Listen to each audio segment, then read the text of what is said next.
শীত অনেক মানুষের কাছেই উপভোগ্য একটা বিষয়, কিন্তু সবার জন্য শীত অতটা সুখকর বিষয় না। যারা পথে প্রান্তরে থাকে, যাদের ঘরবাড়ি নাই অথবা যাদের একটু ঘুপটি ঘর আছে, তারা জানে শীত আসলে কতটা কষ্টকর। আমি অনেক ছোট হয়েও অনেক বড় বড় কথা বলে ফেললাম না? কিভাবে বললাম জানি না। আসলে এটা মনে হয়েছে দুদিন আগে নানা বাড়িতে গেছিলাম তখন। হ্যালো এভরিওয়ান, আসসালামু আলাইকুম, welcome to মুমস kitchen and blog. দুদিন আগে যেহেতু ছুটি ছাটা সারা বছর পাওয়া হয় না, একটু এখন ছুটি ছাটার মধ্যে আছি, এই জন্য নানা বাড়িতে গেছিলাম। তো গ্রামে যাওয়ার পরে দেখে কিছু ঘরবাড়ি দেখে এমনটা মনে হয়েছে যে শীতটা আসলে সবার জন্য উপভোগ্য কোনো বিষয় না। মানুষের অনেক কষ্ট হচ্ছে। গরমে তো তাও মানুষ রাস্তাঘাটে বা ভাঙাচোরা ঘরে কোনোভাবে দিনটা কাটাতে পারে, কিন্তু শীতটা একটা অসহ্যকর ব্যাপার আসলে, যা সহ্যও করা যায় না, আবার এটা থেকে পরিত্রাণেরও উপায় হয় না।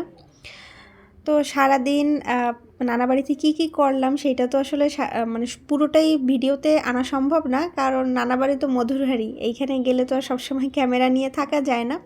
যতটুকু সম্ভব হয়েছে আর কি। সকালবেলা উঠে আম্মুকে দেখলাম সাকি আর ইরামকে নিয়ে একটু রোদে বসে আছে, রোদ পোহাইতেছে। তো তারপরে বড় মামিকে বললাম যে চলো চালতা গাছের নিচে যাই, গিয়ে দেখি কোনো চালতা পড়ছে কি না। আমার নানা বাড়ির চালতা অনেক ভালো। তো দেখলাম যে বড় মামি বলতেছে অনেক চালতা আছে, চলো কয়েকটা কুড়াই নিয়ে আসি। সেই কয়েকটা কুড়াই নিয়ে আসছি। এর মধ্যে আইসা দেখি আম্মু মোটামুটি রান্নার সব কিছু রেডি করে ফেলছে, ছোটো মামিরে নিয়ে। তারপরে সেই রান্নাগুলো করতেছে, আমি চুলার পাড়ে বসে একটু একটু ভিডিও নিয়ে নিচ্ছি। আম্মু এইখানে তেলাপিয়া মাছ ভাজি করছিল, দেশি মুরগির ঝোল রান্না করছিল, আরও একটা শাক ভাজি করছিল। তো এগুলো আরও যেন কী রান্না করতেছিল। এর মধ্যে হচ্ছে বড় মামি আবার সেই যে কুড়ে আনছিলাম চালটা, সেইটাকে মাখায় দিল। ক্ষেতের মধ্যে মামার ধনিয়া পাতা আরও কী সবজি লাগাইছিল, সেইখান থেকে একটু ধনিয়া পাতা আইনা পুরা এটা মাখাইলো। তো সেইটা একটু খাইতেছিলাম। এইটা কিন্তু খেতে অনেক টেস্ট।